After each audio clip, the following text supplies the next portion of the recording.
भील की सुबह की शुरुआत मेडिटेशन से होती है। वो जब मेडिटेशन करता है तो उसके चारों तरफ दिव्य रोशनी निकलने लगती है। अगर कोई जख्मी इंसान या जानवर इस रोशनी के पास आ जाए तो वो हील हो जाता है।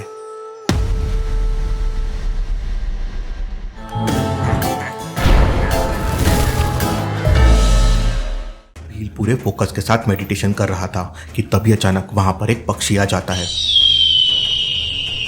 भील उस पक्षी को सूंघ लेता है और उसकी आंखें खुल जाती है। वो पक्षी आकर भील के कंधे पर बैठ जाता है और कुछ बताने लगता है। भील अचानक से खड़ा हो जाता है और कबीले की तरफ भागने लगता है। भील की स्पीड धीरे धीरे बढ़ने लगती है और वो तूफान से भी तेज भागने लगता है। भील कुछ सेकंड्स में कबीले तक पहुंच जाता है। कबीले में रजनी ने आतंक मचा के रखा था। रजनी के हाथ अभी भी बंधे हुए थे, लेकिन अपने पावर्स की हेल्प से रजनी ने पूरे कबीले को तोड़ फोड़ के रख दिया था। कबीले के सारे लोग डरे हुए थे। मुझे खोलो वरना मैं सब कुछ मिटा दूंगी। रजनी के पावर्स देखकर भील भी सोच में पड़ जाता है। कौन है ये लड़की और इसके पास इतने पावर्स कैसे हैं? भील तुरंत अपनी शक्तियों से रजनी को पॉज कर देता है और एक रूम के अंदर बंद कर देता है। भील दोबारा से रजनी को सूंघने लगता है और रजनी के बाल देखने लगता है। ये देखकर रजनी को और गुस्सा आ जाता है और उसकी बॉडी से आग निकलने लगती है। रजनी की आंखों से लेजर निकलने लगती है और वो लेजर भील को घायल कर देती है। इस बार लेजर इतनी स्ट्रांग थी कि रजनी की रस्सी भी टूट जाती है। इस लड़की में तो मुझसे भी ज्यादा शक्तियां हैं। रजनी अपनी शक्तियों की मदद से भील को उठा उठा कर पटकने लगती है। भील रजनी का मुकाबला करने के लिए अपनी शक्तियों का इस्तेमाल करता है, लेकिन रजनी भील को फोकस नहीं करने देती और भील रजनी को पॉज नहीं कर पाता।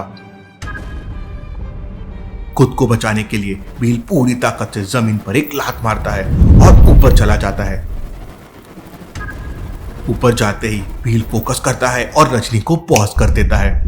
रजनी का गुस्सा शांत हो जाता है, लेकिन उसकी बॉडी से तेजी से पसीना आने लगता है। तभी वहां पर कबीले की एक लड़की आ जाती है। भील जल्दी चलो, हमारे कबीले में भूत आ गए हैं। भील रजनी को छोड़कर तुरंत उस लड़की के साथ कबीले में चला जाता है। कबीले में भूत तोड़फोड़ कर रहा था और कबीले के बच्चों को डरा रहा था। मैं किसी को नहीं छोड़ूंगा। भूत एक बच्चे को पकड़ लेता है। क्यों बच्चे, डर लग रहा है? बच्चा कांपने लगता है।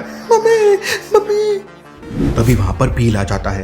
भील अपने हाथ से एक फायर लेजर निकालता है और भूत के ऊपर हमला कर देता है। भील की पावर देखकर भूत डर जाता है और कबीले की एक झोपड़ी में जाके छुप जाता है। भील झोपड़ी के अंदर जाता है, लेकिन वहां पर भूत नहीं था। लेकिन भील को समझ जाता है कि भूत कहां पर छुपा हुआ है। लॉजिकल आदमी, क्या आप बता सकते हैं भूत कहां पर छुपा हुआ है? ध्यान से ऑब्जर्व कीजिए।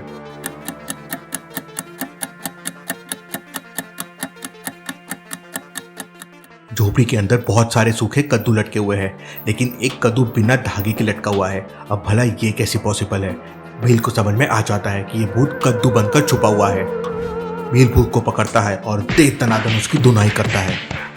फिर भील भूत को पकड़ के झोपड़ी से बाहर लाता है तो भूत की हालत देखने लायक थी। क्या भूत अंकल, अब आया मजा? लेकिन तभी अचानक मौके का फायदा उठाकर भूत दोबारा से भाग जाता है और बगल में लगे मक्के के खेत में छुप जाता है। भील अपना पैर नीचे पटकता है और लंबी जंप लगा के सीधा खेत में पहुंच जाता है। लॉजिकल आदमी, क्या आप इस खेत के सीन को देख के बता सकते हैं भूत कहाँ छुपा हुआ हो सकता है? ध्यान से ऑब्जर्व कीजिए।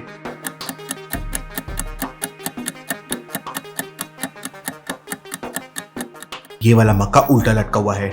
मक्के की रेशे वाला हिस्सा बाहर होता है, लेकिन इसमें अंदर की तरफ है। भला ये कैसे पॉसिबल है? भील तुरंत अपनी शक्तियों से एक कैप्सूल प्रकट करता है और घोस्ट को कैप्सूल के अंदर कैद कर लेता है। बगल में खड़ी रजनी ये सब देख रही होती है। रजनी को समझ आ जाता है कि ये भी उसकी और यश की तरह एक घोस्ट हंटर है।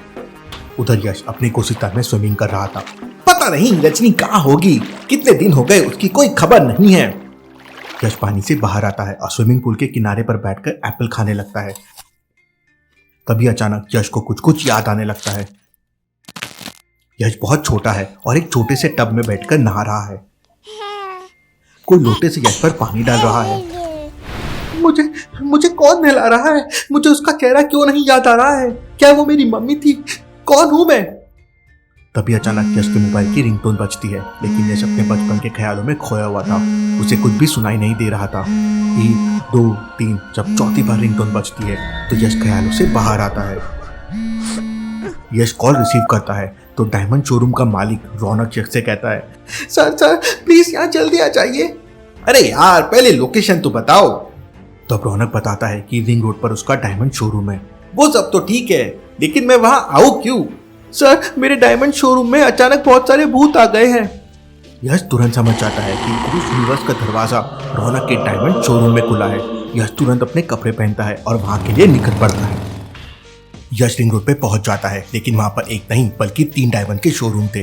यश कंफ्यूज हो जाता है कि रौनक का शोरूम कौन सा है।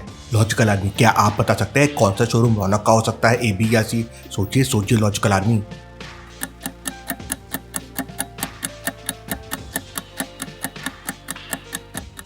पहले और तीसरे शोरूम में लाइट जली हुई है और एकदम शांति भी है, लेकिन दूसरे शोरूम में देखिए दरवाजा खुला हुआ है और एकदम अंधेरा है। मतलब हो सकता है यहीं कुछ गड़बड़ हो। यश तुरंत दूसरे शोरूम के अंदर जाता है तो वहां पर घोस्ट यूनिवर्स का काला दरवाजा खुला हुआ था और सारे घोस्ट डायमंड चेक कर रहे थे। अरे यार ये भूत पागल तो नहीं हो गए? ये भला डायमंड क्यों चेक कर रहे हैं? ये सारे पत्थर तो देखने में बिल्कुल एक जैसे हैं। अब हमें कैसे पता चलेगा कि इनमें से जलमनी कौन सी है? जलमनी देखने में बिल्कुल डायमंड जैसी थी, इसलिए घोस्ट यूनिवर्स के भूत को लग रहा था कि डायमंड शोरूम में ही जलमनी रखी हुई है। इन सारे पत्थरों को अपने साथ ले सकते हैं। अगर खाली हाथ गए तो वल्चस हमें जिंदा नहीं छोड़ेगा। और सारे घोस्ट मिलकर डायमंड कलेक्ट करने लगते हैं। अरे यार अगर ये घोस्ट डायमंड लेके गए तो बेचारा रौनक तो कंगाल हो जाएगा। यश बिना देरी के तुरंत मैदान में कूद जाता है। कैसे हो दोस्तों? यश तुम फिर आ गए, आखिर कब तक बचोगे? घोस्ट यश के ऊपर हमला कर देते हैं। यश खुद को बचाने लगता है। सारे भूत एक साथ यश को मारने लगते हैं, लेकिन तभी अचानक वहां पर साधु आ जाते हैं और अपने जादू से सारे भूतों को वहां से भगा देते हैं। थैंक यू साधु जी, हर बार की तरह आपकी एंट्री इस बार भी बिल्कुल सही टाइम पे हुई है। साधु यश से कहते हैं कि उन्हें बहुत जरूरी बात यश को बताना है और शायद यही सही समय है।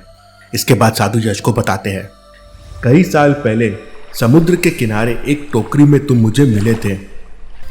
शायद समुद्र के रास्ते दक्षिण से तुम यहाँ आए थे। अगर तुम्हें अपना बचपन पता करना है तो तुम्हें दक्षिण दिशा में जाना होगा। यश अपने बचपन की बातें सुन एकदम इमोशनल हो जाता है। इसके बाद साधु अपने जादू से एक संदूक प्रकट करते हैं। यश ये संदूक मुझे तुम्हारे पास मिला था। मैंने इसे खोलने की बहुत कोशिश की, लेकिन इसे खोल नहीं पाया। शायद ये संदूक तुम्हारे पापा का हो। जैसे ही यश संदूक को टच करता है संदूक खुल जाता है। संदूक के अंदर एक गन रखी हुई थी। ये तो किसी गोस्ट हंटर की गन दिख रही है, इसका मतलब मेरे पापा भी।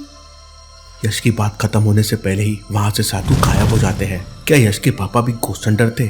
और ऐसे कितने गोस्ट हंटर्स हैं देखेंगे हम अगले एपिसोड में।